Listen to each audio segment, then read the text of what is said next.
And I get both sides of the coin. The look is disgusting, but there's a female police officer with a broken nose. So I repeat the question.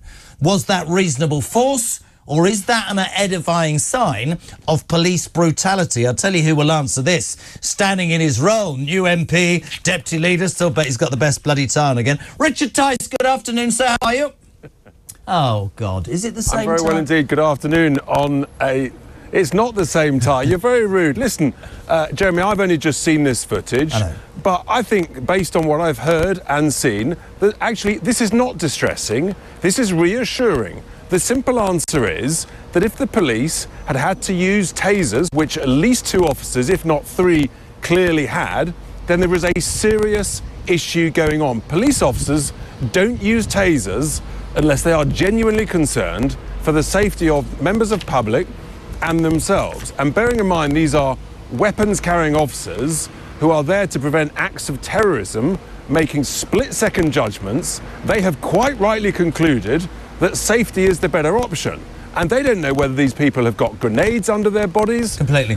They've got people around wearing loose clothing. Listen, Richard, Jeremy, this is not distressing. Hear me out. Let me answer the question. This is not distressing. This is reassuring. And guess what? If actually the police had used some appropriate action last week in Leeds, rather than running away, then maybe the riots wouldn't have been quite so bad in Hare Hills last week. The vast, vast majority of tens of millions of British people want the police to do their job and want people who are going to cause trouble, frankly, to have some respect and fear of the police. It's incredibly straightforward. Listen, I reported that as it came in. I qualified it with the information about the police officer's broken nose, and I asked the question, police brutality or reasonable force. The problem is, and you're right, Richard, the problem is you see that small clip on social media and people, all the people who will forever dig at the police will have their moment. Now, just some comments for you. I know you're a busy man. Richard Ward says... Extreme force, no smoke without fire, Jezza.